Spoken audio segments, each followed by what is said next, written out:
Venise, cité mythique, objet de fascination pour le monde entier.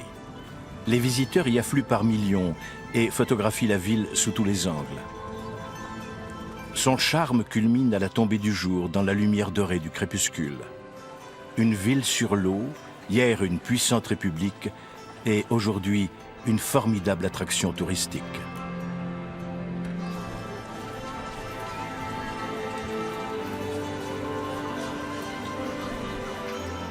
Mais il existe aussi une autre Venise. Éblouis par tant de beauté, la plupart de ces visiteurs ne remarquent pas les signes cachés, çà et là, qui ont tant à raconter.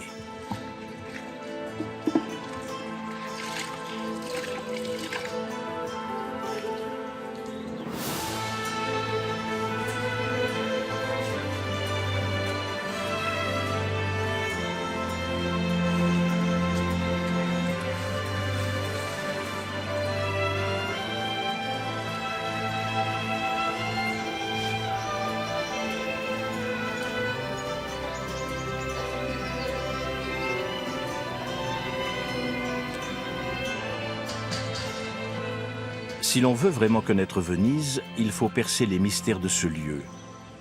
Nous sommes dans le ghetto. Vieux de 500 ans, ce quartier fait partie intégrante de la Sérénissime, tout en étant très différent. C'est un monde à part, une ville dans la ville. Le ghetto est indissociable de l'histoire de Venise. En attestent les innombrables petits détails dont le quartier est constellé et que seuls des yeux attentifs sauront discerner. Ces signes renvoient à la population juive de Venise et à son passé, fait d'oppression et de privation, mais aussi de volonté et de joie de vivre. C'est un lieu qui a été ambivalent pendant des siècles, à la fois lieu de séparation et lieu de contact, de rencontre. Le ghetto était un lieu de contrainte, où on était, pour ainsi dire, prisonniers. Les Juifs n'ont jamais pu accéder à la propriété. Il y a eu de la discrimination, mais peu d'actes de violence. Aujourd'hui, on entre dans le ghetto sans s'en rendre compte et on se retrouve alors dans un lieu vivant, convivial.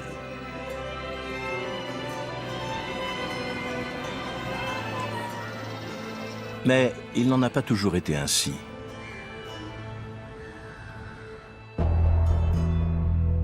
Le 29 mars 1516, la République de Venise prend une décision lourde de conséquences. Tous les Juifs vivant en son sein, qu'ils y soient établis de longue date ou qu'ils viennent d'arriver, doivent être enfermés dans un lieu dénommé alors Ghetto. Le lieu est choisi avec soin. Il ne se trouve pas au cœur, mais en périphérie de la ville. Aucune église chrétienne ne doit s'y trouver. Il ne faut pas que le site soit consacré. Enfin, il doit être facile à surveiller et à contrôler.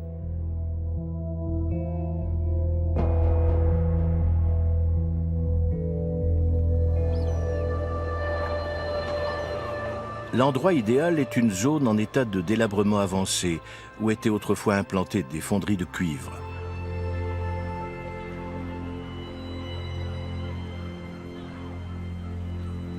Les Juifs y découvrent des maisons en ruine, jonchées d'ordures. Les lieux sont d'une saleté repoussante. C'est pourtant ici qu'ils devront vivre désormais, comme Elia Kalimani, l'un des premiers à s'y installer. Sa famille allait devenir l'une des plus éminentes du ghetto. Elle a survécu jusqu'à aujourd'hui. L'un de ses descendants s'appelle Riccardo Kalimani. Un jour, un ami m'a fait cadeau d'un livre sur le diocèse de Trévise en 1350. Franchement, le sujet ne me passionnait pas. Mais je l'ai feuilleté et j'ai découvert que les Kalimani venaient de Trévise et que le bon et honnête Kalimano avait été parmi les premiers à s'enfuir de Trévise pour s'installer à Venise. Nombreux sont les Juifs qui se réfugient comme lui au ghetto. Ils viennent initialement d'Allemagne. Ce sont des Juifs ashkénazes. Ils fuient les guerres et les persécutions qui sévissent sur le continent tout autour de Venise. Pour eux, le ghetto est synonyme de paix et de protection. D'emblée, les Juifs ont ici un rôle économique important.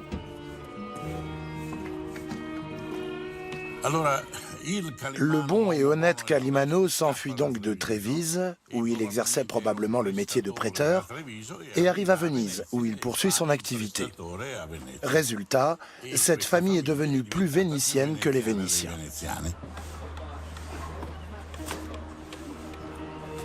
Elia Calimani est usurier, une profession interdite aux chrétiens pour des motifs religieux. Se prêter de l'argent entre eux est interdit par la Bible, où il est écrit « Tu ne prendras de ton frère ni intérêt ni usure ». Ils attribuent donc ce rôle aux Juifs, car quelque immorale que soit cette activité, on en a alors cruellement besoin.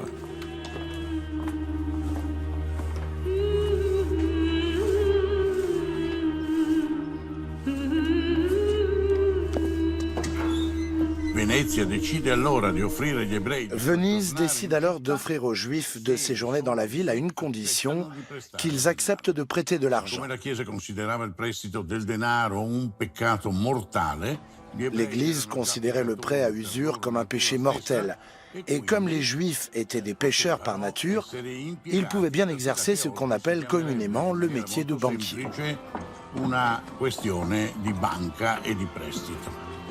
Sur la place centrale du ghetto, baptisée Il Campo, les nouveaux arrivants aménagent un marché. C'est là qu'Elia Calimani installe sa banque. Il l'appelle Banco Rosso.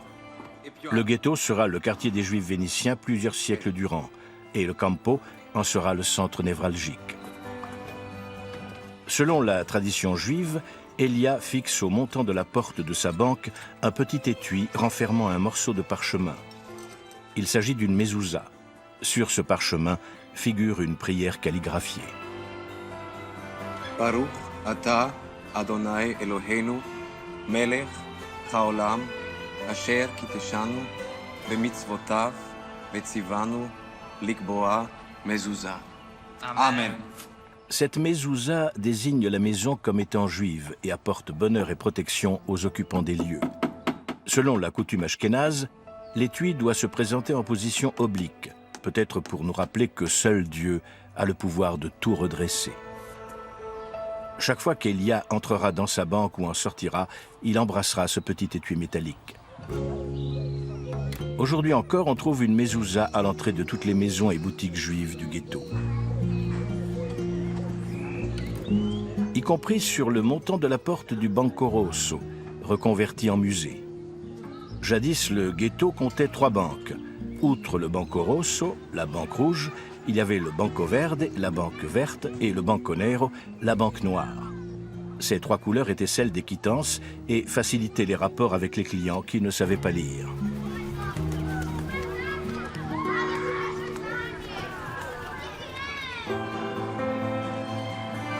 Contrastant avec la simplicité des bâtiments du ghetto, le palais des Doges, centre du pouvoir de la République de Venise. Quand je suis entré dans ce palais pour la première fois, j'ai ressenti ce qu'ont dû ressentir les gens au XVIe siècle. Je me suis senti petit, insignifiant. J'ai été émerveillé par cet or, par ce marbre, ces tableaux. Et j'ai su qu'il y avait là beaucoup d'argent et de pouvoir. Que Bernd Ruck, spécialiste de l'histoire de Venise, soit aujourd'hui encore impressionné par la magnificence des lieux n'a rien d'étonnant. On avait fait construire ce palais dans le but d'en imposer. Des siècles durant, Venise a été l'une des villes les plus riches d'Europe. C'était une république représentée par un doge et un sénat. La tolérance était un atout économique important. Le commerce faisait le bonheur et le malheur de Venise. Quand il était florissant, Venise se portait bien. Et quand il ralentissait du fait de la concurrence très redoutée ou de la guerre, Venise se portait mal. C'est ainsi que les Vénitiens ont développé une mentalité pacifiste. Soucieux de préserver le commerce, ils cherchaient autant que possible à éviter les conflits. Les commerçants ont toujours détesté les guerres. Mais parfois, la guerre est inévitable. En 1509, une alliance entre le pape, la France et l'Autriche menace la République. la Sérénissime, s'en remet de justesse. La fin semblait proche. L'ennemi était dans la lagune. Mais par chance, ou grâce à ses talents diplomatiques et surtout au manque de cohésion au sein des troupes ennemies, qui n'étaient pas d'accord sur la façon dont elles allaient se partager le butin, Venise a réussi à se tirer d'affaire. Les temps étaient durs. Rien ne coûte plus cher que la guerre. Pour la faire, il faut 3 choses. De l'argent, et encore de l'argent. Les Juifs étaient donc très utiles aux nobles vénitiens. Ils dépannent en effet les Vénitiens en manque d'argent. De plus en plus de Juifs affluent dans le ghetto, fuyant les guerres et les persécutions. Bientôt, la place vient à manquer. Qui c'è il mio banco? No, questo è il mio banco. Certo che no. Certo che sì. Ah, certo che no. Certo che sì. Ma cosa vuol dire? Certo che no. Vuol dire certo che no. Guru, dai piedi, su. No. Caro mio, il banco oggi è occupato. Arrivederci.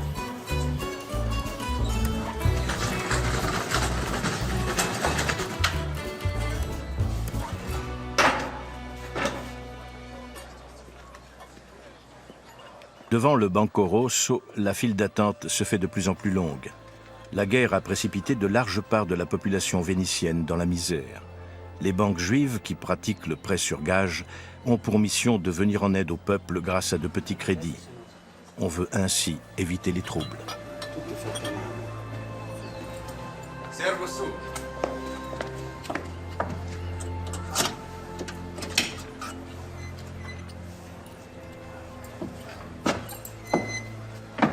Il ne faut pas se laisser aveugler par le marbre et l'or.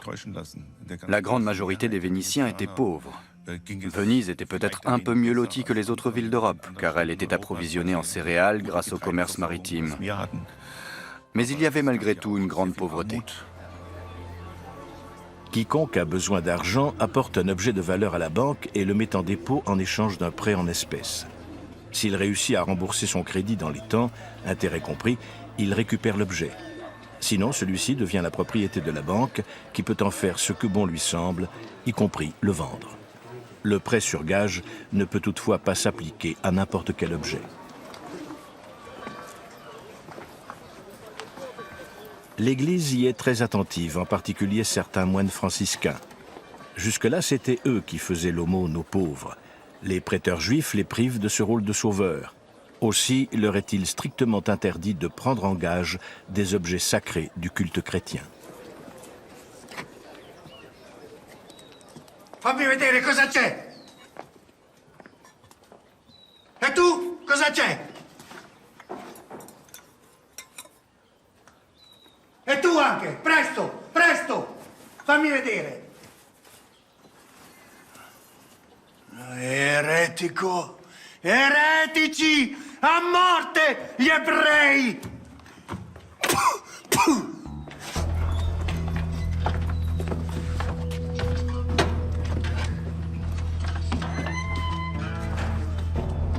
Cet incident peut conduire Elia Calimani devant le tribunal de l'Inquisition. Chrétiens et juifs implorent ensemble l'aide de Dieu par des prières et des appels à l'aide.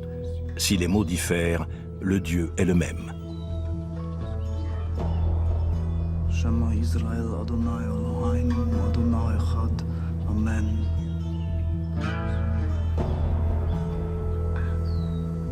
Shema Israël Adonai Eloheinu Adonai Echad. Amen.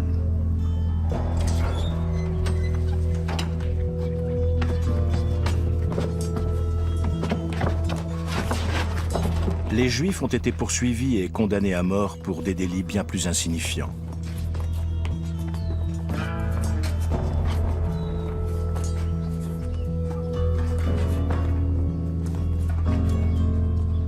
Depuis le Moyen Âge, des pogroms ont lieu dans toute l'Europe. Les Juifs sont rendus responsables de tous les maux, surtout de la peste et autres catastrophes. Les Ashkénazes d'Allemagne en sont victimes en 1348 lors d'une épidémie de peste noire. On les torture pour les contraindre à avouer leur culpabilité, puis on les exécute. L'humiliation suprême est de les pendre avec un chien. En les faisant brûler, on entend chasser les mauvais esprits.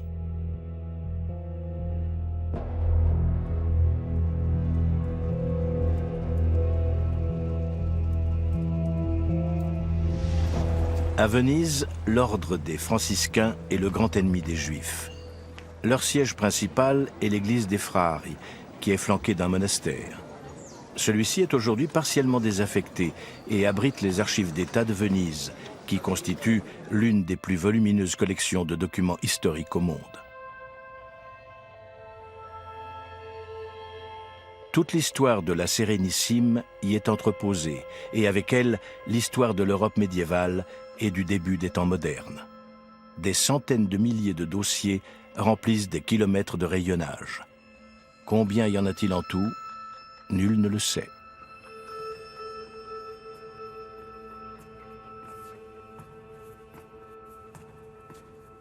Tout n'a pas encore été étudié. De nombreux secrets sommeillent donc sur ces étagères.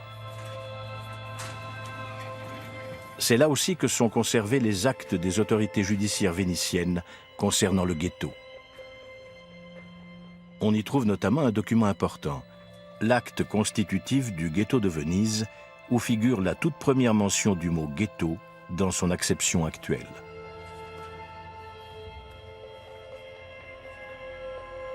L'histoire de ce mot est étonnante. Donatella Calabi va nous l'expliquer.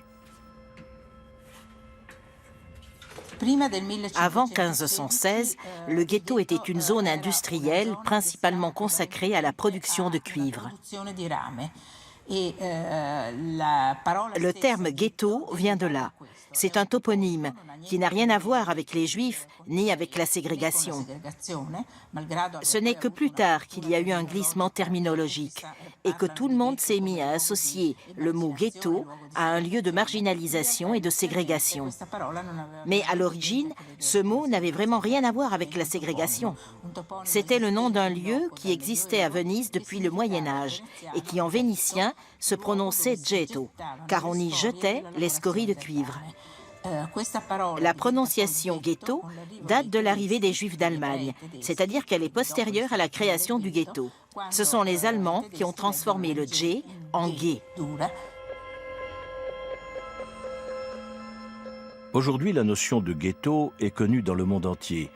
Le nom de ce quartier en bordure de la Sérénissime est devenu au niveau mondial le synonyme de la persécution, de l'oppression, de la ségrégation. Mais le ghetto de Venise était plus contrasté. C'était un lieu d'ombre et de lumière, d'exclusion et d'intégration.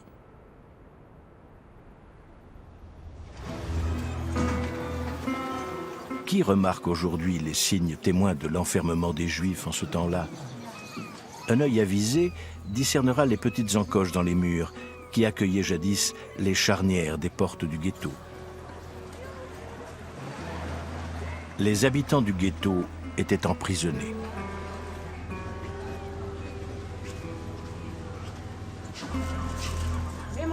Ce pont constituait l'une des 3 entrées de cette prison à ciel ouvert. Les maisonnettes de gardiens qui l'encadrent en attestent.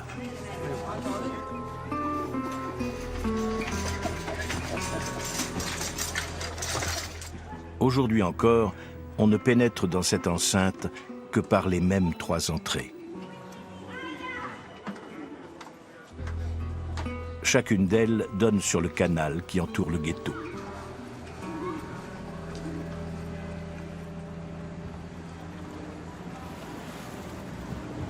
Le canal derrière moi constituait la frontière du ghetto. Ces vieux immeubles en faisaient une sorte de forteresse à l'intérieur de la ville. C'était donc un lieu fermé et ouvert à la fois. Les Juifs s'y sentaient exclus, séparés du reste de Venise et en même temps inclus, protégés au sein de la cité.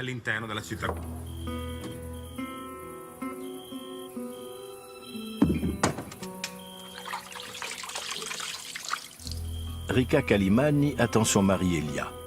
Il est entendu par les autorités vénitiennes. Il ne devrait pas tarder. Les portes du ghetto vont bientôt fermer.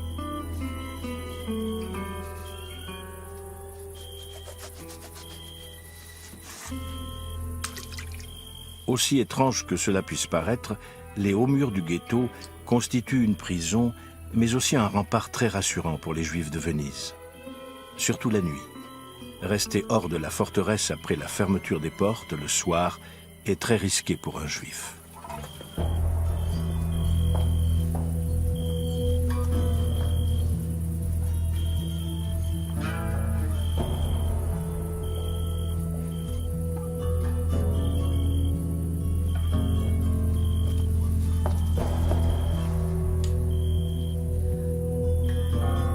Les cloches sonnent pour annoncer la fermeture des portes du ghetto.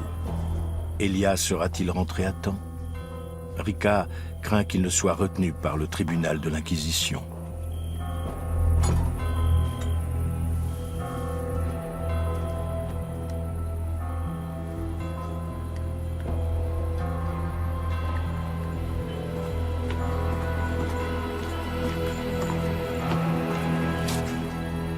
Mais à Venise, le pouvoir de l'Église est limité. La République accorde plus d'importance au commerce qu'à la vraie foi. Les infractions y sont donc moins sévèrement sanctionnées qu'ailleurs. Lorsque retentit la marangona, la plus grande cloche du campanile de Saint-Marc, les portes se ferment pour de bon à minuit. Toutefois, le ghetto n'est pas isolé du reste de Venise par ses seules portes.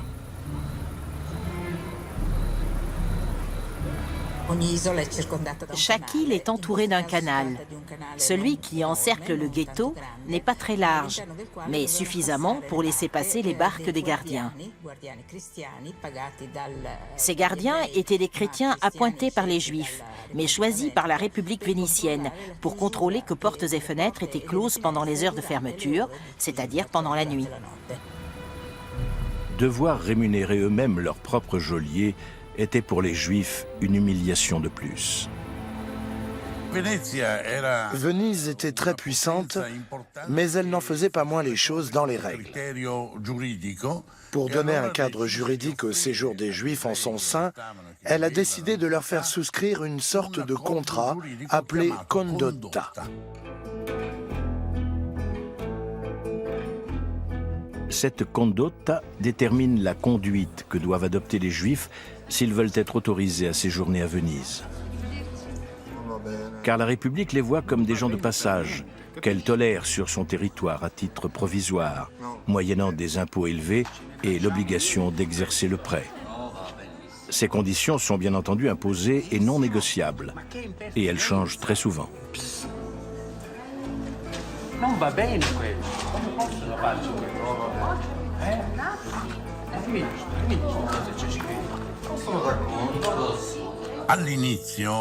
Au début, ces condotte étaient renouvelés tous les 5 ans, et c'était là une source importante de tension. Les Juifs étaient constamment menacés d'expulsion, et les conditions de séjour n'étaient pas des plus justes.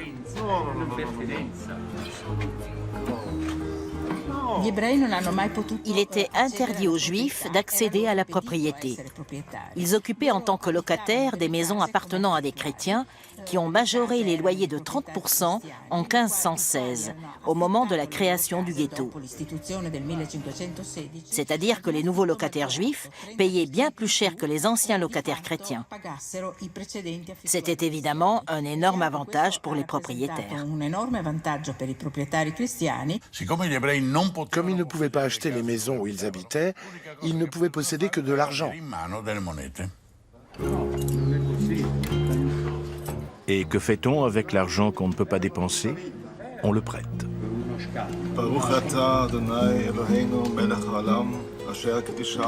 De nouvelles générations de prêteurs s'installent au ghetto. Les années passent.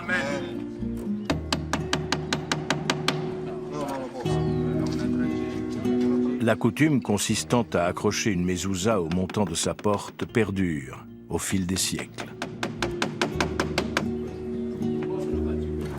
Mais les Juifs du ghetto ne sont pas tous banquiers.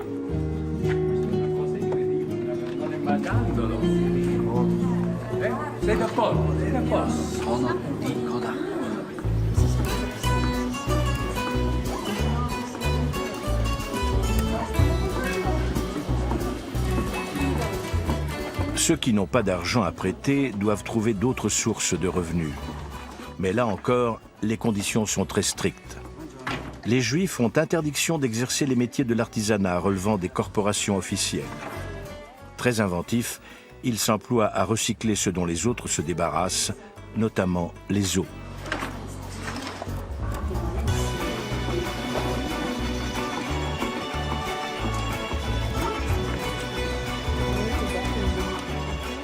Ils apprennent également à tirer parti de la spécificité de Venise, ces canaux dans lesquels vivent de nombreux animaux, comme des crabes. Crabes et eaux assurent aux Juifs les plus pauvres du ghetto une source de revenus. Si l'on y prend garde, on peut encore observer quelques traces de ces activités. Sergio Stefanoni sait où les trouver. Les gens entrent dans le ghetto sans en connaître l'histoire, sans comprendre, sans savoir déchiffrer les signes. Et pourtant, quand on vit ici, on sait que toutes ces pierres racontent une histoire.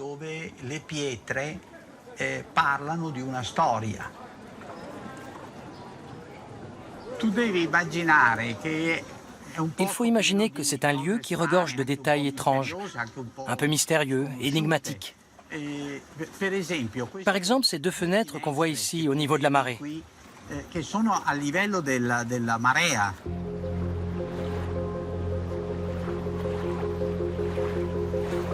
Venise est construite dans l'eau. Plus qu'aucune autre ville, elle est soumise aux marées. 2 fois par jour, le niveau de la mer monte et descend, avec des variations pouvant atteindre 80 cm.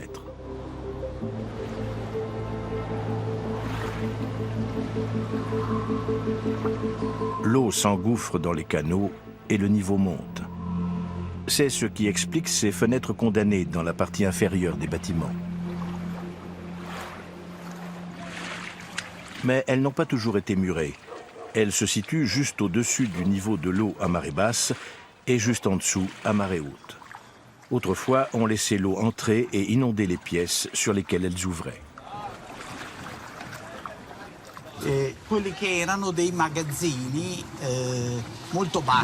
C'était des entrepôts.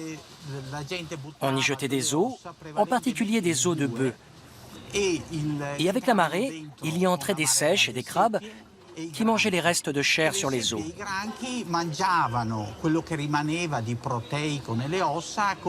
Après quoi, l'eau salée achevait de les nettoyer. Et au bout d'un mois environ, on venait récupérer les os et on les apportait au campo, où on en faisait des boutons.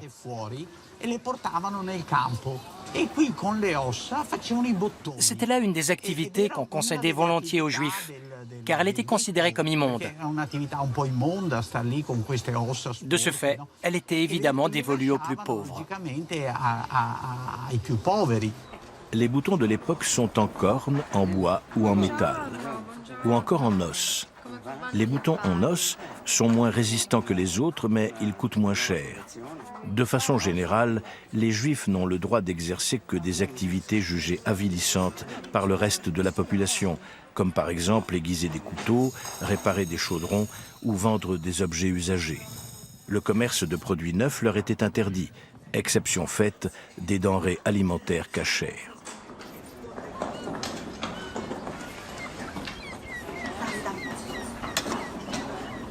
Néanmoins, leur activité principale demeure sans conteste le prêt d'argent. Mais les pauvres de Venise sont toujours plus pauvres et le besoin de petits crédits toujours plus important. À tel point que les prêteurs juifs n'ont bientôt plus de quoi faire face. Ils doivent alors emprunter eux-mêmes de l'argent aux riches Vénitiens. Le prêt à intérêt était interdit entre frères, autrement dit entre chrétiens, mais les Juifs n'étant pas considérés comme des frères, les riches chrétiens de Venise pouvaient leur prêter de l'argent. C'est la République qui fixe les taux d'intérêt dont doivent s'acquitter les emprunteurs juifs. La réglementation est de plus en plus stricte. De fait, à partir des années 1570, les banques du ghetto ne sont plus des entreprises privées, car elles sont financées par les aristocrates vénitiens qui en assurent le fonctionnement. C'est tout à fait paradoxal.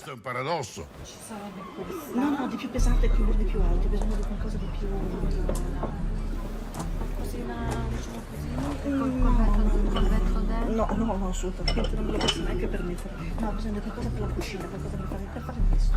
Au milieu du XVIe siècle, de nouveaux visages font leur apparition dans le ghetto. Leurs vêtements ont quelque chose d'exotique, ils parlent une langue inconnue. Ce sont des marchands venus d'Orient. Ils sont riches, très riches. Buongiorno. Ho visto che bei bottoni. Jusque-là, il était rare que de riches marchands s'aventurent dans le ghetto. Pour les juifs allemands et italiens installés ici de longue date, ces nouveaux venus sont de parfaits étrangers. Molto rare questi bottoni. Ho visto anche questi gialli, questi marroni, questi.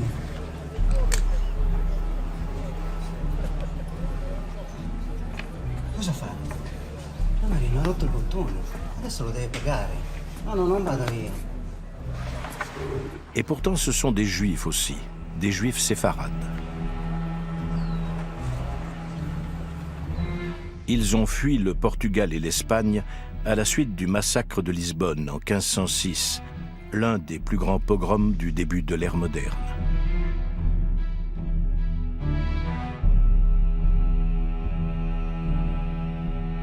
Ils sont alors partis chercher refuge ailleurs, en Europe et en Afrique du Nord. Beaucoup s'installent à Constantinople, aujourd'hui Istanbul, l'un des plus importants partenaires commerciaux de Venise. Pour l'économie vénitienne, il est essentiel d'entretenir de bonnes relations avec l'Orient. Voilà pourquoi on propose aux Juifs séfarades de s'installer au ghetto. Ces gens n'ont pas du tout les mêmes coutumes que les Ashkénazes. Ils ne pratiquent pas les mêmes métiers. Les premiers juifs du ghetto, principalement italiens et allemands, sont usuriers ou brocanteurs. Ceux qui arrivent d'Espagne, du Portugal ou de l'Empire ottoman sont des marchands qui pratiquent le commerce maritime. Ils ont donc des habitudes et un comportement très différents.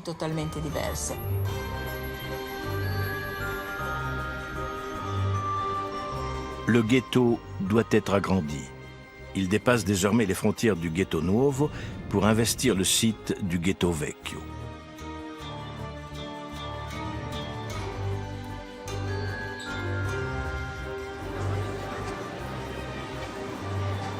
De plus en plus de gens viennent s'y installer, si bien que la place vient à manquer. À défaut de pouvoir s'étendre au sol, le ghetto prend de la hauteur.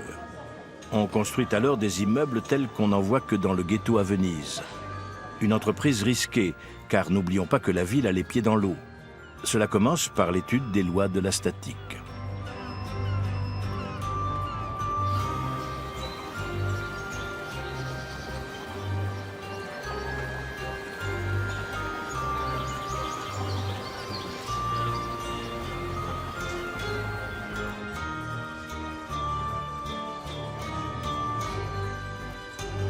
Comment les ingénieurs du bâtiment relèvent-ils le défi à l'époque? Donatella Calabi a trouvé la réponse aux archives d'État où sont conservés les plans originaux des immeubles du ghetto. Les premières vagues migratoires entraînent un important accroissement de la population. Au milieu du XVIIe siècle, le ghetto compte environ 3000 habitants. Et cette densité de population aboutit logiquement à la construction de maisons qui s'élèvent en hauteur, ce qui est très rare à Venise. Dans une ville au sol sablonneux, construire en hauteur est à la fois très difficile et relativement dangereux. La solution retenue sera de construire des édifices très légers, avec les murs les plus fins possibles et une hauteur sous plafond réduite au maximum. C'était le seul moyen de construire des immeubles de 7, 8, voire 9 étages.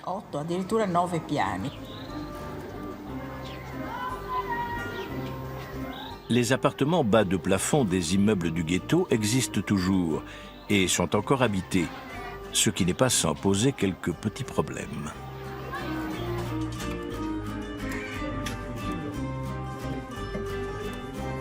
Attention, ici, il faut toujours... Aïe! Ah bon sang!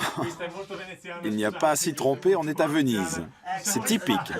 Oui, elle est traître, celle-là. Quand Sergio Constantini invite ses amis chez lui, il doit les mettre en garde.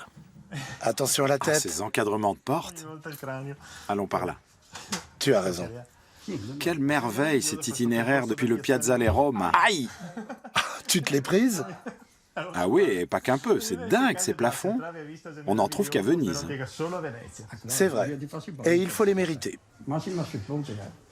Pour Sergio Costantini, ce plafond bas n'est pas un problème. Il mesure 1,60 m, soit la taille moyenne d'un homme des XVIe et XVIIe siècles. Mais pour beaucoup de ses amis, son appartement est un vrai défi.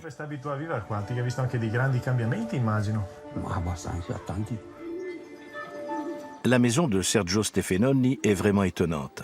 Il a découvert la signification des fenêtres murées, mais il a aussi trouvé quelque chose de plus surprenant encore dans son appartement. Sergio est psychiatre dans un établissement pénitentiaire et il a emménagé dans le ghetto il y a quelques années. Je n'ai fait le rapprochement qu'après coup. Je travaille dans un lieu d'emprisonnement et je vis dans un quartier qui l'a longtemps été avant d'ouvrir ses portes.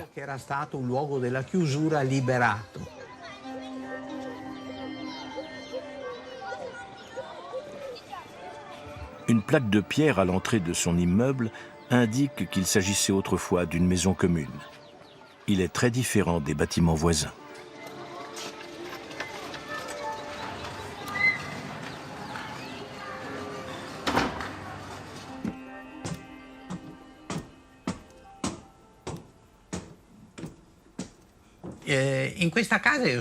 Ce qui m'a impressionné dans cet appartement, ce sont ces espaces immenses. Il était composé de 3 pièces très vastes qu'aucune cloison ne venait compartimenter.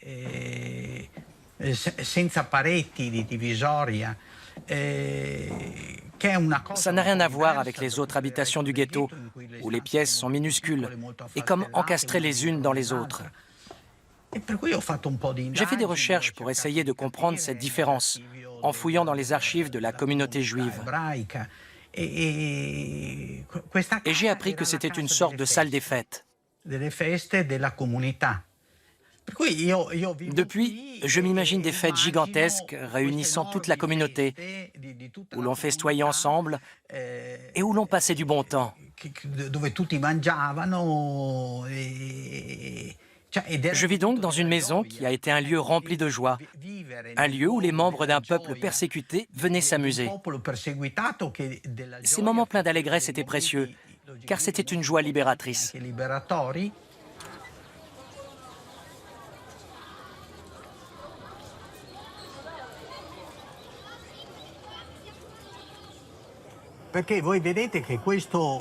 Vous voyez cette place immense, le campo. Il faut l'imaginer grouillant de monde, de gens qui travaillaient et qui vivaient ici.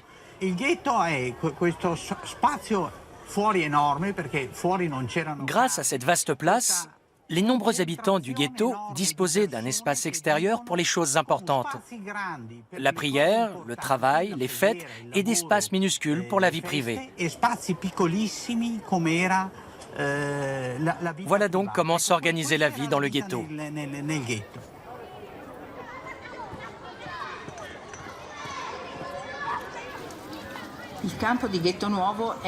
La grande place du ghetto Nuovo est devenue, dès la création du ghetto, un lieu d'identité communautaire très important. La présence de puits, donc l'approvisionnement en eau, et de synagogues, était vitale pour la communauté. Et le campo était un lieu de rencontre.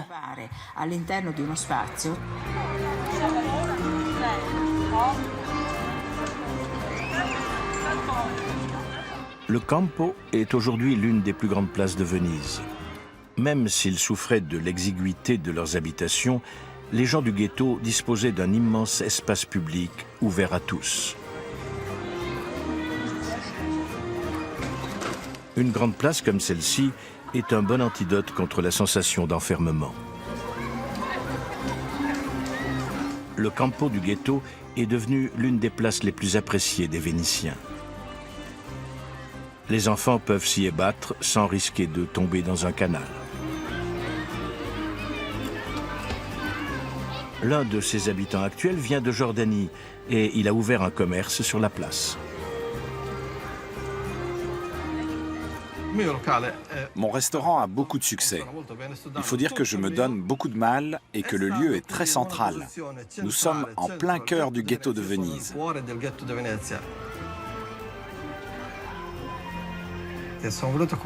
Je suis venu ici en 2000 pour rendre visite à mon oncle, qui était étudiant à Venise.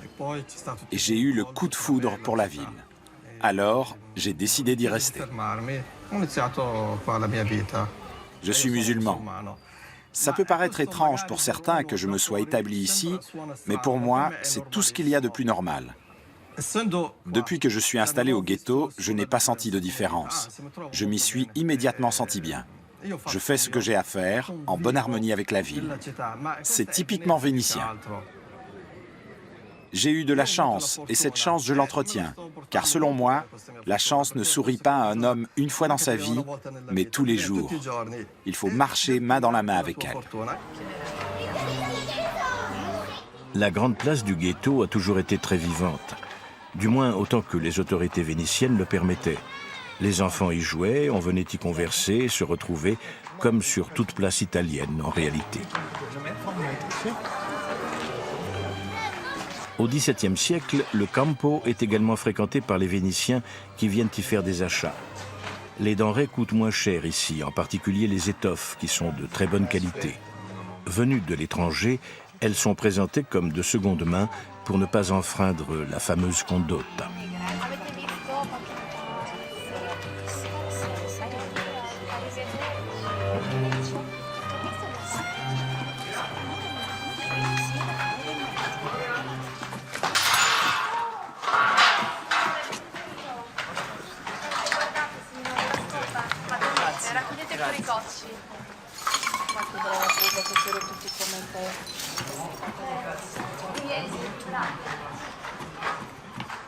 La vie de tous les jours semble plutôt normale, mais un siècle après la création du ghetto, les Juifs sont toujours soumis à des règles très restrictives.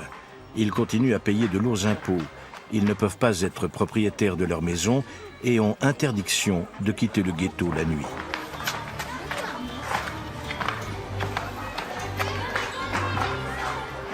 Et le jour, s'ils veulent s'aventurer hors du ghetto, ils doivent porter un couvre-chef jaune ou rouge, aussi bien les hommes que les femmes. Baruch ata Adonai, Eloheinu melech haolam, borei peri hagafe. Salute.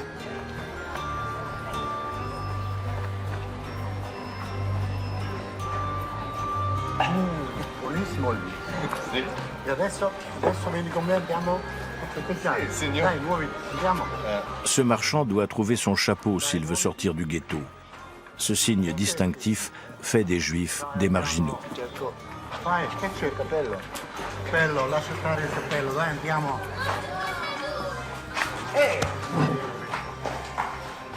Ah, dai, muoviti. Ehi. Sì. Dai. Dai, andiamo a bere. In un locale dove tu non sei mai stato. Cette tradition, l'obligation pour les Juifs d'arborer ce signe distinctif, montre clairement que sans cela, on pouvait les prendre pour des Vénitiens.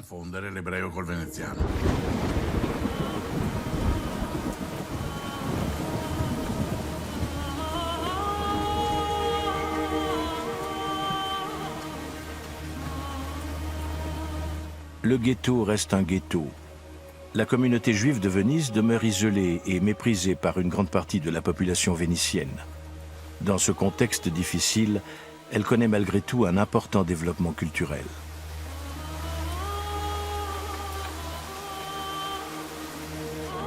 Les nombreuses synagogues érigées dans le quartier en sont la preuve.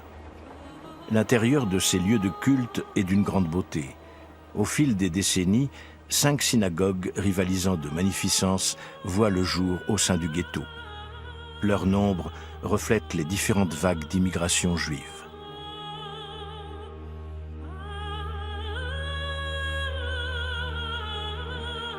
Chaque groupe bâtit sa propre synagogue. Il y a d'abord la synagogue allemande, puis la synagogue Canton, construite par les Juifs français, puis la levantine, érigée par la communauté juive venue des Balkans, l'espagnole et enfin l'italienne. Chacune a alors son propre rabbin. Aujourd'hui, c'est Shalom Babout qui officie pour l'ensemble de la communauté. Venise n'est pas une très grande ville. Si vous vous promenez dans la Strada Nuova, que ça vous plaise ou non, vous rencontrerez beaucoup de monde, des juifs et des non-juifs. Un des rôles primordiaux du rabbin est de cultiver les liens avec la ville et d'en faire profiter les membres de sa communauté. Il peut le faire soit durant les prières, c'est-à-dire durant l'office. Personnellement, je donne en général de brèves leçons, dont j'espère qu'elles ne sont pas trop ennuyeuses, soit en appelant les personnes individuellement. Dans le judaïsme, l'accent est mis sur l'apprentissage permanent. Des cours sont donc proposés par le rabbin dans chaque communauté. On y aborde les questions religieuses, mais aussi toutes les thématiques importantes de la vie. Les participants sont autorisés à remettre en question absolument tout, y compris les idées du rabbin. Pour devenir rabbin, j'ai étudié au collège rabbinique italien de Rome. À vrai dire, je ne le suis pas depuis très longtemps, formellement. Au sens classique du terme, un rabbin est à la tête d'une communauté. On peut aussi être vice-rabbin. Or, pendant de nombreuses années, je n'ai exercé aucune de ces fonctions. J'enseignais la physique à l'université, autant dire un domaine très différent. Un rabbin n'est pas affecté à un poste par une direction centrale. Il est choisi et appelé par la communauté elle-même. Shalom Babout est originaire de Naples, mais c'est à Venise qu'il a trouvé sa vocation, celle d'encadrer ses coreligionnaires, de diriger le culte et d'enseigner dans les synagogues.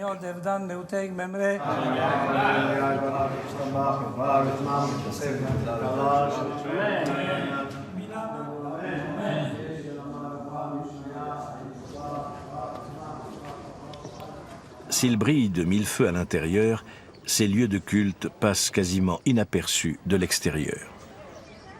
On voit bien que c'est un bâtiment un peu particulier, mais on pourrait penser que c'est une maison patricienne, par exemple, un édifice d'une certaine importance, pas forcément une synagogue. Vu de l'extérieur, rien ne laisse soupçonner un lieu de culte. La porte pourrait être celle d'un bâtiment important, mais pas nécessairement celle d'une synagogue. 5 synagogues, quasiment les unes à côté des autres. Seuls de petits détails révèlent que derrière les façades les plus discrètes se cache un lieu de prière et d'enseignement religieux, une rangée de fenêtres hautes, des lanterneaux sur les toits et des inscriptions sur les murs. Les synagogues se fondent dans l'architecture du ghetto sans en altérer la physionomie. Parfois, une synagogue est perchée au-dessus d'un autel. La vie religieuse et la vie quotidienne se déroulent alors sous un même toit.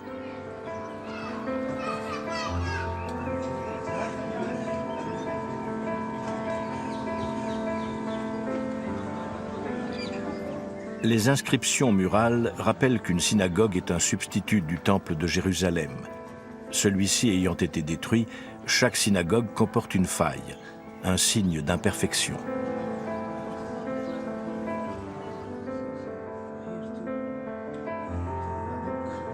Ce signe est souvent dissimulé dans la décoration intérieure sous forme d'un petit défaut à peine visible, comme un motif qui détonne.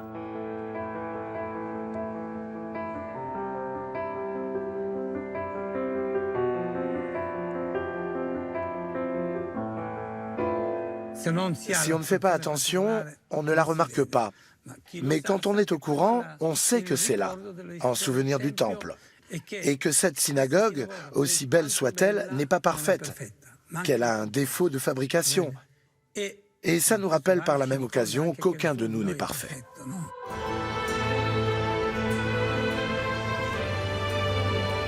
Venise est entourée d'eau. Elle est tout entière comme un grand ghetto. Au cœur d'une lagune où se trouve une myriade d'autres petites îles qui se sont peuplées au fil des siècles. Cette lagune, est la base vitale de Venise.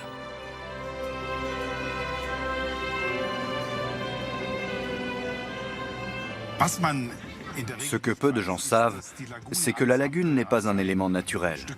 Au contraire, il faut l'entretenir en permanence. Elle est en grande partie l'œuvre de l'homme, et ce depuis le Moyen-Âge. Il fallait veiller à ce qu'elle soit suffisamment alimentée en eau douce. Il fallait draguer les chenaux. C'est un travail continuel, car l'écosystème de la lagune vénète est très complexe. Voici à quoi ressemblait la lagune avant que les premiers pieux ne soient enfoncés dans son sol bourbeux. Les fondations de la ville de Venise. Pour pouvoir naviguer dans cette lagune peu profonde, des chenaux ont été creusés. Les navigateurs étrangers ne connaissaient pas ces chenaux et ne savaient donc pas où ils pouvaient passer.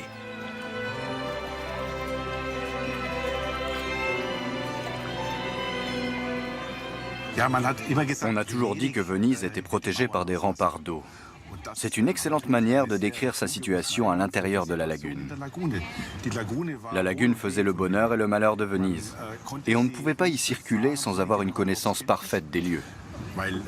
Il fallait connaître la trajectoire précise des chenaux.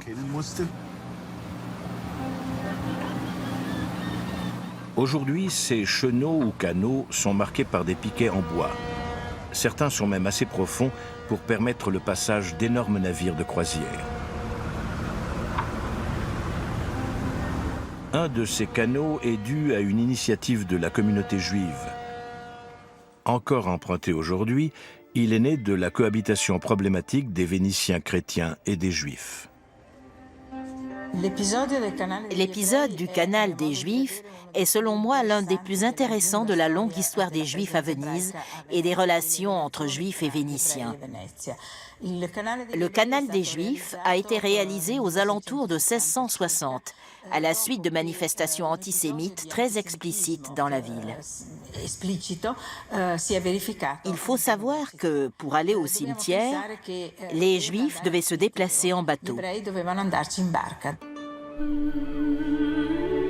Le cimetière juif se trouve aujourd'hui encore sur l'île du Lido. Les Juifs devaient transporter leurs morts sur de petites embarcations en empruntant les canaux étroits de la ville. Ce faisant, ils s'exposaient à l'hostilité d'une partie de la population vénitienne.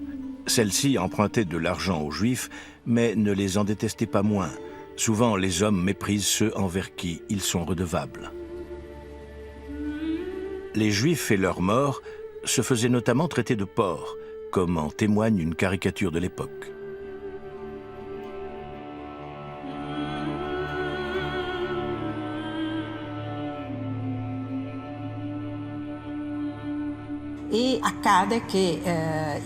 Un jour, les garçons du quartier du Castello ont jeté des pierres du haut du pont San Pietro di Castello sur les bateaux funéraires. À la suite de cet incident, la communauté juive a demandé au Sénat de la République l'autorisation de creuser un chenal extérieur à la ville, de façon à éviter les zones densément peuplées et ce genre de désagréments. Le Sénat le leur a accordé et les Juifs ont pu creuser leur canal, à leurs frais évidemment.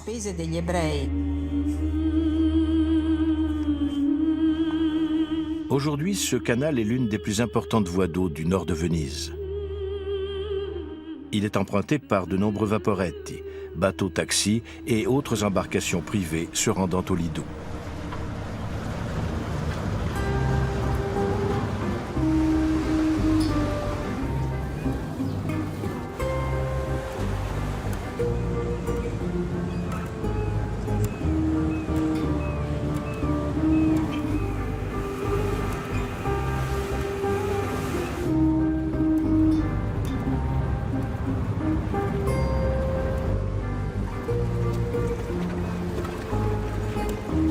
Aldo Izzo est l'actuel gardien du cimetière juif.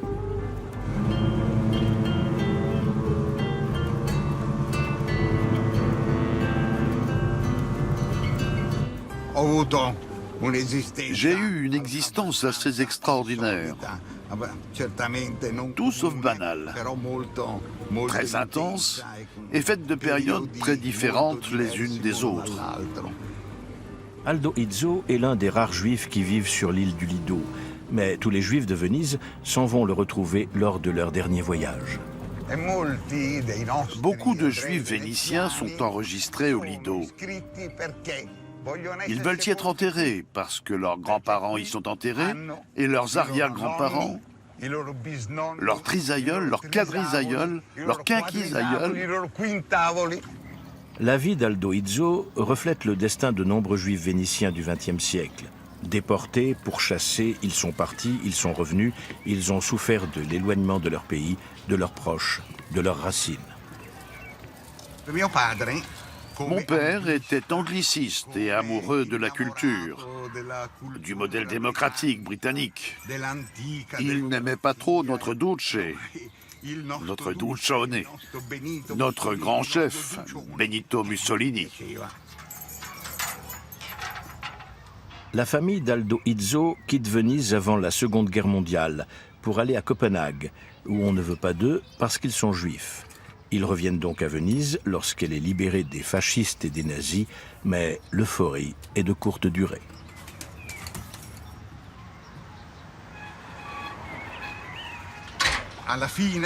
Après la libération, j'ai pu retourner à l'école. Dans ma tête d'adolescent de 14 ans, je m'imaginais un retour triomphant. Mais pas du tout. À l'école, mes camarades étaient tous de vrais petits fascistes ultra-antisémites.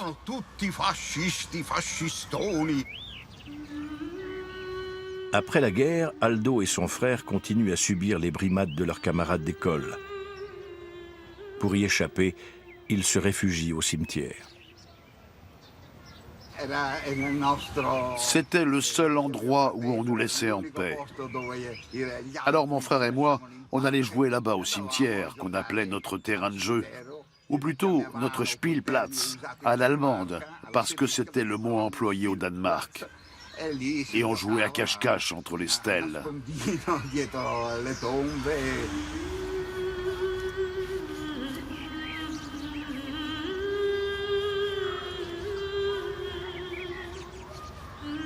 Une fois adulte, Aldo Izzo en a assez de Venise. Il devient navigateur, sillonne les mers et finit par revenir à Venise. Aujourd'hui, il s'occupe des tombes du cimetière San Nicolo.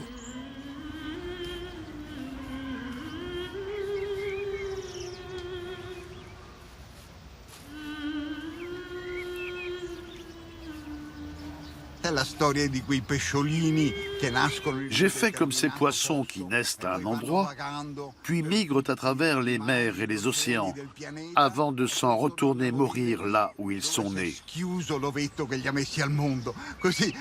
À mon retour à Venise, j'ai accepté de bon cœur la direction de ce cimetière. Une vieille coutume juive consiste à déposer des cailloux sur les stèles funéraires. Ces petites pierres renvoient aux rochers qui fermaient les anciens tombeaux juifs en terre d'Israël. Ce cimetière abrite des tombes remarquables.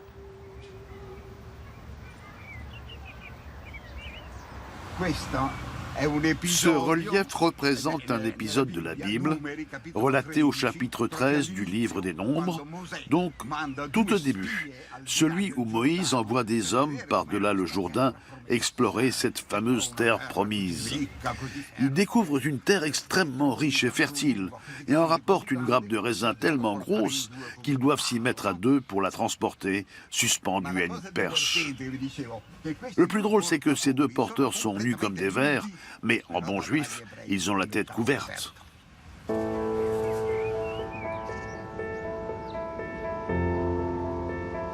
Dans l'une de ces tombes repose une femme d'exception, Sarah Copia Soulam, une poétesse et philosophe juive du XVIIe siècle.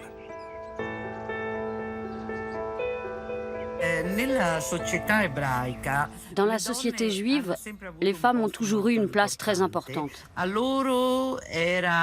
C'était à elle qu'était confiée la tâche d'élever les enfants. C'était à elle de faire leur éducation, y compris religieuse. Donc de leur enseigner les berarot, les bénédictions. Et pour cela, elle devait savoir lire.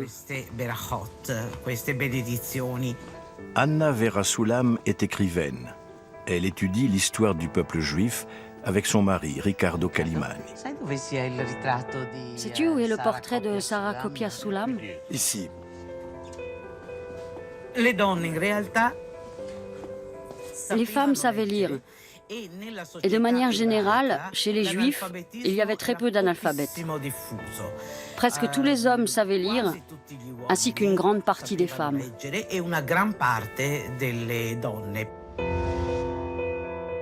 Lire, c'est avoir accès à l'éducation et au savoir.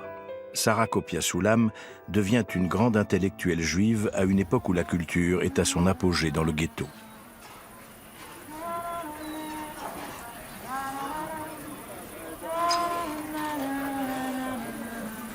La guerre de 30 ans fait alors rage en Europe, mais à Venise, on s'en rend à peine compte. L'imprimerie se développe dans la communauté juive et le ghetto est en contact permanent avec le reste du monde.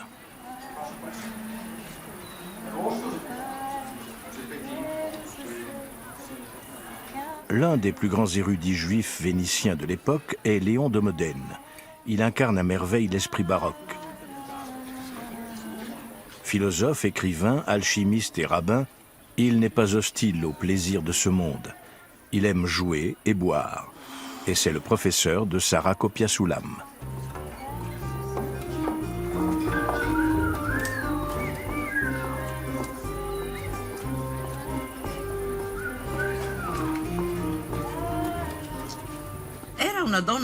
C'était une femme pleine de contradictions, à l'image de celle de son époque. Outre l'italien, Sarah parle couramment le latin, le grec et l'hébreu.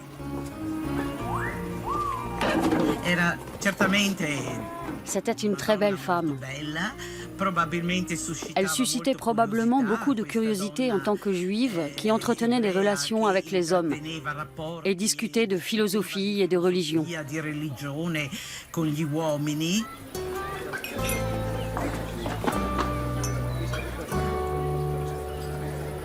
Sarah tient salon chez elle. Tout Venise s'y retrouve, juifs comme chrétiens. La ville est au pied de cette belle femme, aux manières exquises et d'une grande intelligence.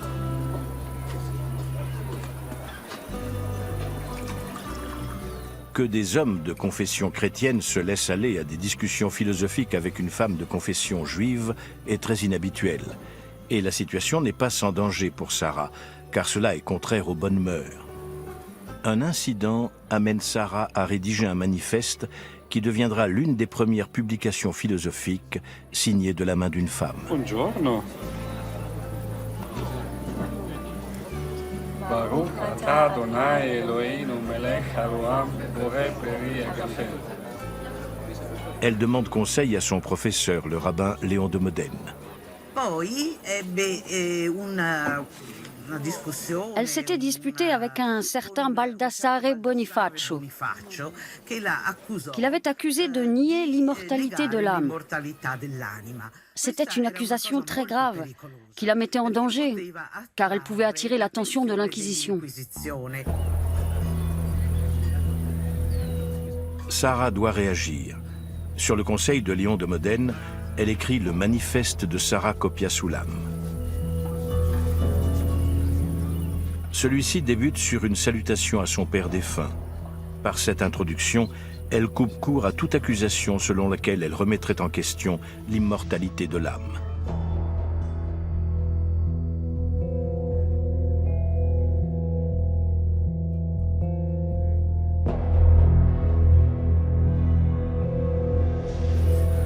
Le destin de Sarah illustre bien la précarité extrême dans laquelle vivent les Juifs de Venise, entre considération et persécution.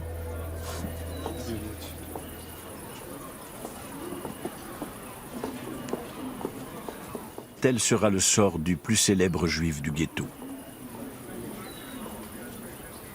C'est quand même curieux que le juif vénitien le plus connu de tous les temps soit Shylock, un personnage fictif, imaginaire, qui n'a jamais existé. Stop my house's ears, and in the caseballs. Let not the son of Shalom Hazirut enter my sober house. Lo giuro per il baston de Jacob. I have no mind of feasting forth tonight. Shylock est le protagoniste principal de la pièce de Shakespeare, Le Marchand de Venise. C'est un usurier juif qui, un jour, pose une condition particulière à un prêt. En cas de défaut de paiement, il se réserve le droit de prélever 1 livre de la chair de l'emprunteur, un gage auquel il finira par renoncer. Si ce personnage avait existé, il aurait vécu ici, au ghetto de Venise. Peut-être aurait-il dirigé le Banco Rosso. La pièce a donné lieu à des interprétations antisémites, et Shylock est devenu l'archétype du juif âpre au gain.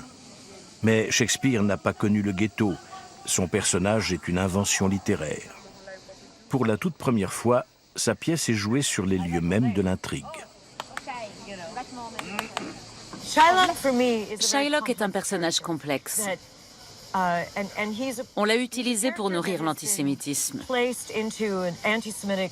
Les gens ont interprété cette pièce comme ça les arrangeait, pour servir leurs intérêts.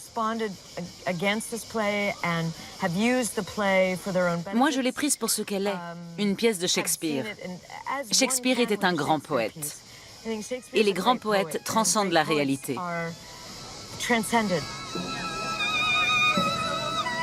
La metteur en scène fait jouer Shylock par plusieurs comédiens des deux sexes. Elle entend ainsi illustrer la complexité du personnage. Elle souhaite également ancrer davantage l'œuvre dans la réalité.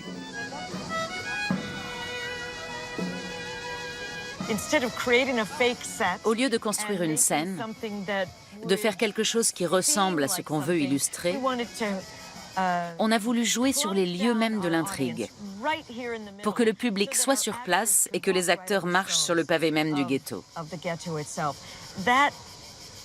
Pour nous, c'est la plus belle scène qui soit. Écoutez, on entend les cigales. Loin des stéréotypes, le Shylock de Shakespeare exprime de vrais sentiments. Le voici demandant grâce sous les traits d'une femme. Hath not a Jew hands, organs, dimensions, senses, affections, passions?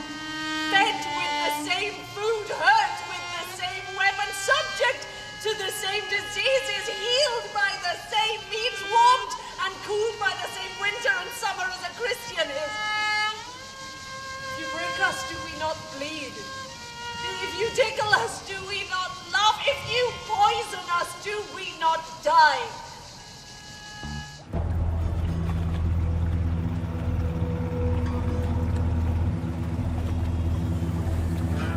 Les Juifs sont rendus responsables de tous les maux.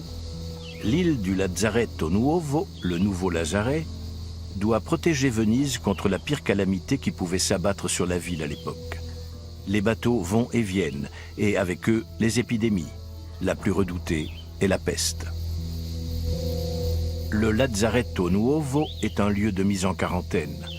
L'équipage des navires entrants doit y stationner plusieurs semaines avant d'être autorisé à pénétrer dans la ville.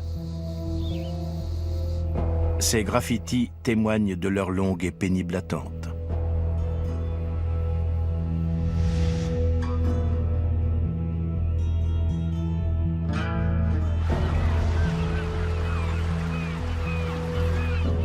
Mais la peste arrive quand même jusqu'à Venise. Ironie du sort, elle arrive non par la mer, mais par la terre. En 1630, venue d'Italie du Nord, elle fait son entrée dans la lagune Vénète.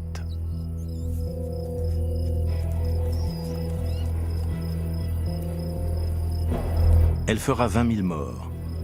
On accuse les Juifs, le peuple du diable, parce que la mortalité au sein du ghetto était relativement faible.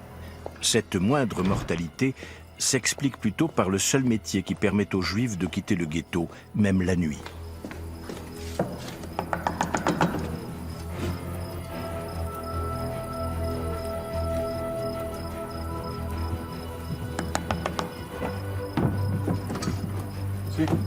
presto, vieni, abbiamo bisogno di te. Arrivo subito. Les médecins juifs sont très demandés et on va les chercher à toute heure du jour et de la nuit. Pour se protéger de la peste, ils portent des masques en forme de bec qu'ils remplissent d'herbes aromatiques pour ne pas respirer directement l'air contaminé.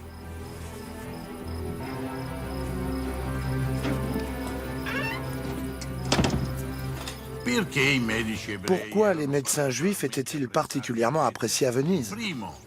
Premièrement, parce qu'ils soignaient le corps et non l'âme. Et les patients chrétiens préféraient qu'on soigne leur corps plutôt que leur âme. Deuxièmement, les médecins juifs avaient de nombreux contacts à l'international. Ils étaient donc à l'avant-garde de la science médicale.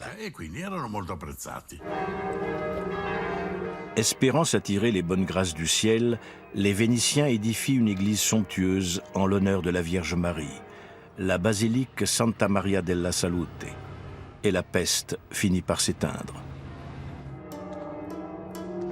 Mais si ses habitants sont sauvés, Venise, derrière masques et façades, voit sa puissance s'étioler. Venise se fossilise, pour ainsi dire. Elle devient une sorte de musée.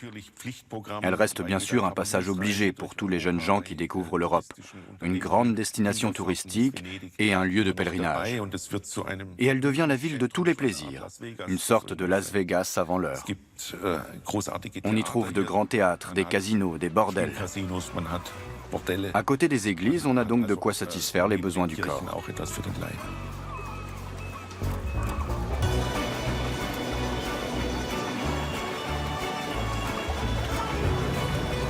Depuis 300 ans, les pavés de la Sérénissime sont foulés par des cohortes de touristes. Et depuis 300 ans, on prophétise son naufrage. Depuis 300 ans, le commerce est florissant grâce aux visiteurs désireux de trouver les traces de la Venise authentique. Mais l'artisanat vénitien se meurt. Il ne survit plus qu'en de rares endroits, comme dans cet atelier de sculpture sur bois. Seuls 2 ébénistes sont encore capables de fabriquer à la main des cadres de miroirs typiquement vénitiens, à partir de dessins d'époque. Je suis chrétien, fils de chrétien. Mon père s'appelait Antonio et ma mère De Carli Maria.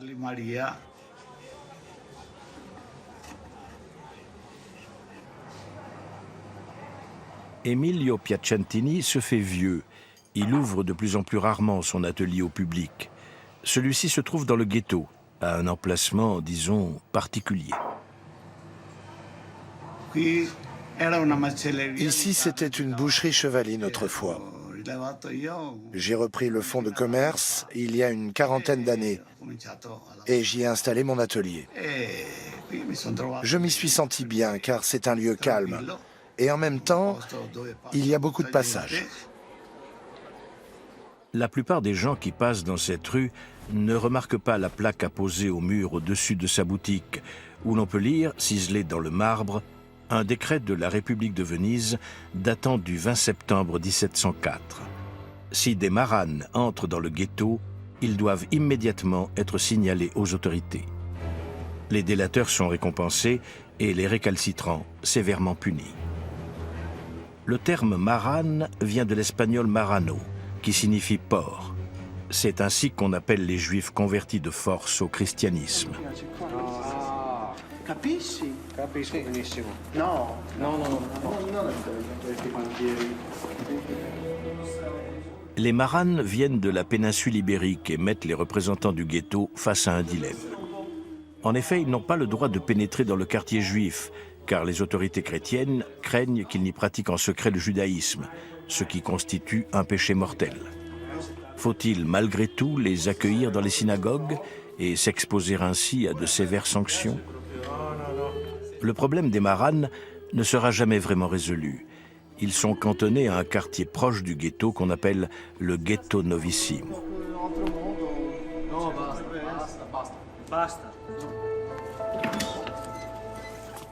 Venise est en plein marasme économique.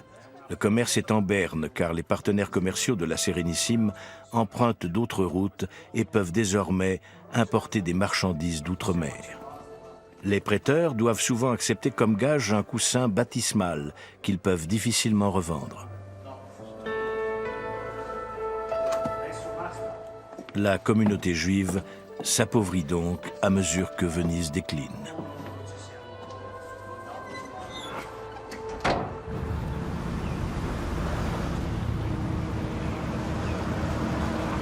Mais comme Venise, elle survivra, avec sa religion et ses traditions.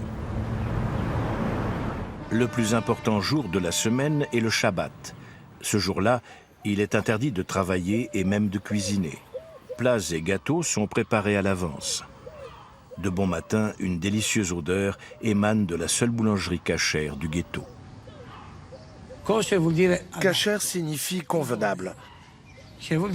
On peut dire d'une personne qu'elle est cachère quand elle est digne de foi, que c'est quelqu'un de bien, en qui l'on peut avoir confiance.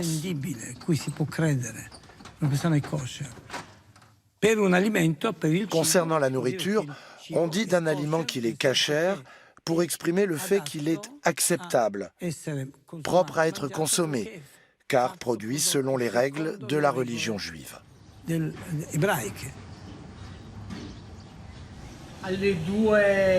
Je suis au magasin à partir de 2h20, 2h30 du matin. Je commence à faire le pain pour les hôtels. Les premières commandes doivent être livrées à 5h30, et ce n'est que le début. Je suis né ici, quasiment sur des sacs de farine. Cette boulangerie était celle de mon père, et j'ai repris le flambeau après lui. David Volpe est un boulanger chrétien. N'importe qui peut fabriquer des aliments cachers pourvu qu'ils s'en tiennent aux règles définies par le rabbin et acceptent d'être régulièrement contrôlés. Aujourd'hui, le monde de l'alimentation est en constante évolution. On introduit dans les aliments beaucoup d'ingrédients qui ne sont pas cachers. Les colorants, par exemple, qui sont d'origine animale et ne peuvent donc pas être consommés.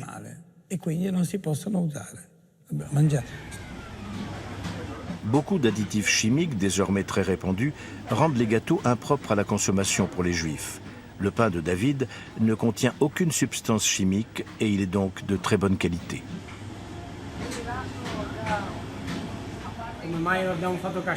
Pourquoi je fais du pain cachère?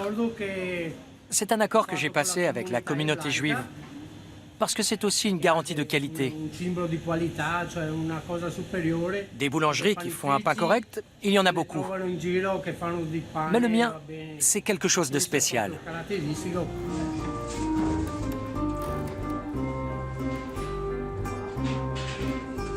David Volpe livre aux quatre coins de Venise, car depuis que le ghetto a ouvert ses portes, les Juifs se sont installés dans tous les quartiers de la ville.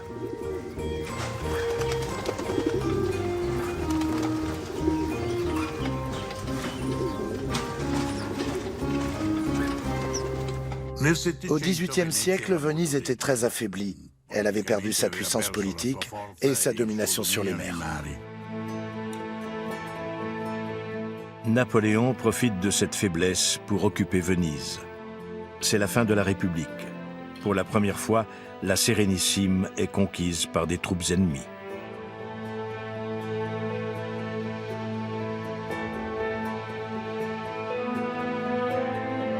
Le 12 juillet 1797, un journal vénitien de l'époque, la Gazzetta Veneta Urbana, rapporte un grand événement.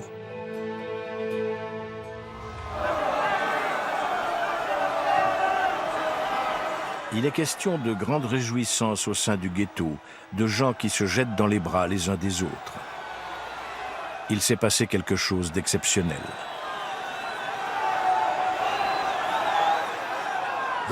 Au bout de 3 siècles, les portes du ghetto s'ouvraient enfin. C'était un événement extraordinaire qui a été célébré par une grande fête populaire au sein du ghetto. Cela marquait un tournant majeur, pas seulement pour la communauté juive, mais pour toute la ville. Napoléon fait ouvrir les portes du ghetto au nom des valeurs de la Révolution française, liberté, égalité, fraternité. Une décision non dénuée d'arrière-pensée.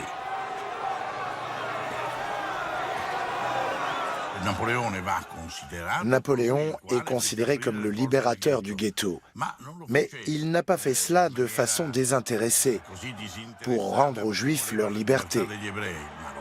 Il voulait s'en faire des alliés. Les guerres napoléoniennes coûtaient cher. Per rendere visibile che non vi è più nessuna divisione tra ebrei e gli altri abitanti di questa città, le porte che in passato cingevano l'area del ghetto devono essere immediatamente abbattute. Viva la fratellanza e il popolo italiano!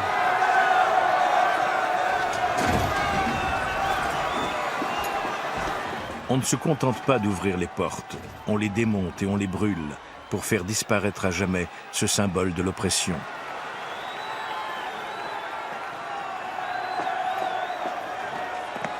Les Juifs peuvent dès lors se déplacer en toute liberté, sans s'affubler d'un chapeau jaune ou rouge.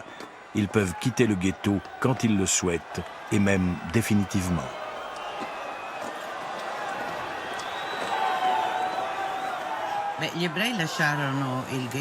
Les Juifs ont quitté le ghetto car c'était un lieu de contrainte. Un lieu où on les avait maintenus prisonniers en quelque sorte. Ils n'avaient donc qu'une envie, en partir.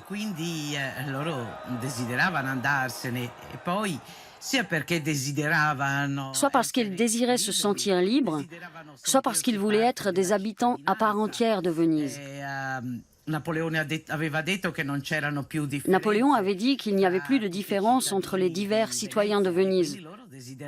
Alors ils ont voulu aller habiter dans d'autres parties de la ville.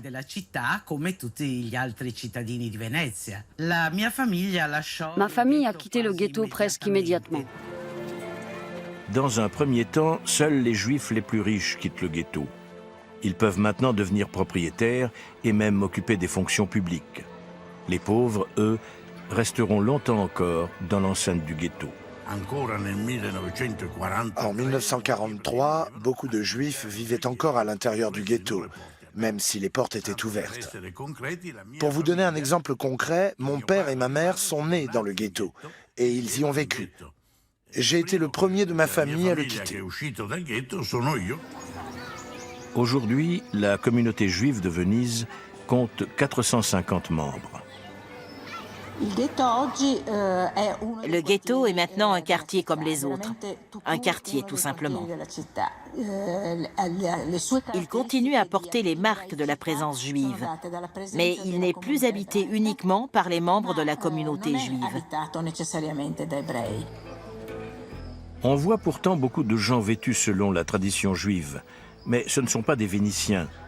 Nombre d'entre eux sont des Lubavitch ou Hassidim.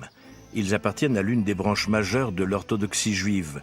Leur culture est très différente de celle des Juifs vénitiens. Le ghetto était très attrayant pour nous. On nous a accueillis à bras ouverts. Et grâce au ghetto, à sa position géographique, à ses frontières, on a pu rencontrer et réunir beaucoup de gens. C'est devenu un lieu très populaire.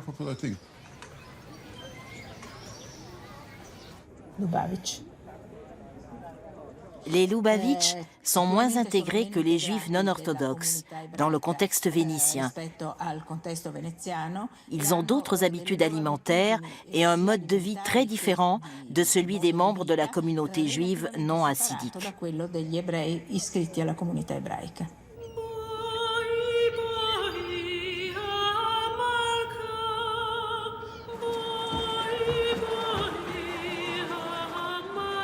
Quand le soleil décline sur la lagune Vénète le vendredi soir, commence le Shabbat.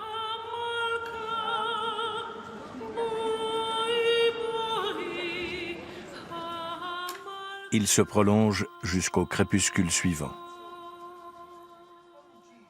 Pendant le Shabbat, il est interdit de travailler, de faire du feu ou d'allumer des appareils électriques.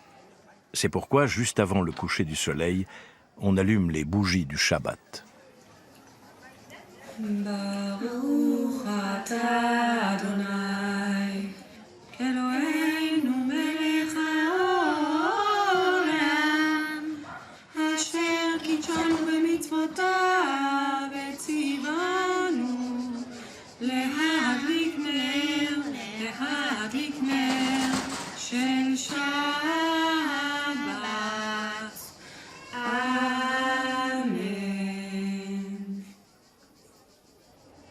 Les bougies doivent brûler toute la nuit pour éclairer les habitations. Il ne faut surtout pas les souffler.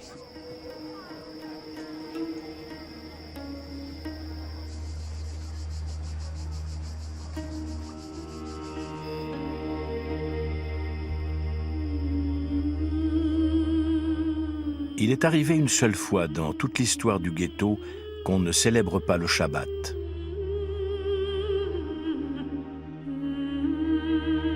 C'était en 1943, quand l'armée allemande est entrée dans Venise et que les nazis ont immédiatement commencé à persécuter les Juifs de la ville.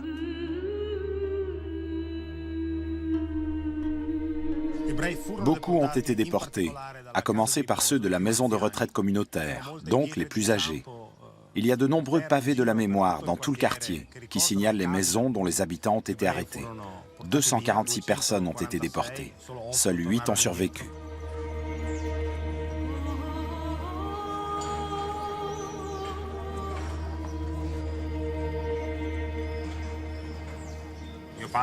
Enfant, mon père a été chassé de l'école en 1938. Et en 1943, il s'est enfui de Venise pour trouver refuge à Rome, où il s'est fait passer pour un orphelin catholique.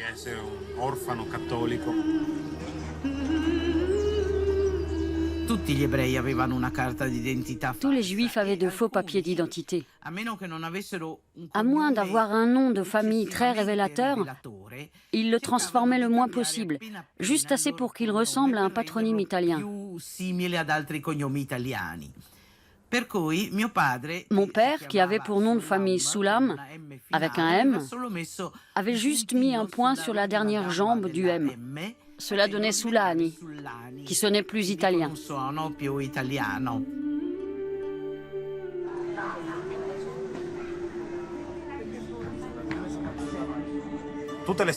Tous les Juifs vénitiens et italiens qui ont survécu ont été sauvés par des concours de circonstances, des hasards ou des personnes qui leur sont venues en aide.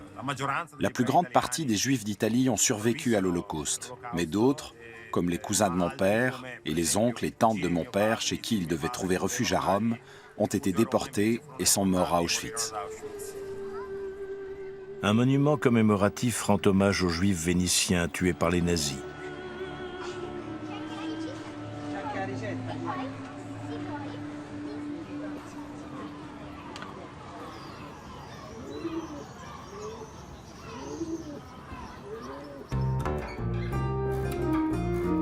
Le ghetto est aujourd'hui un lieu de rencontre. La hantise de la déportation s'est dissipée, mais le souvenir est resté. C'est un lieu identitaire pour les Juifs de Venise. Mais aussi un lieu où vivent et travaillent beaucoup de non-juifs, un lieu de brassage, comme l'a toujours été Venise.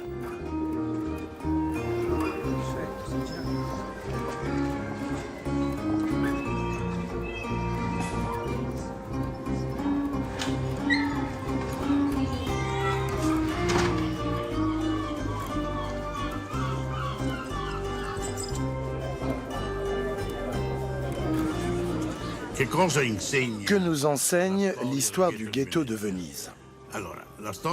Qu'un petit groupe s'est battu pour la liberté pendant 3 siècles. Que la liberté est quelque chose de très important, qu'elle se conquiert jour après jour, car il y a toujours quelqu'un qui menace de nous la voler, tous les jours que Dieu fait.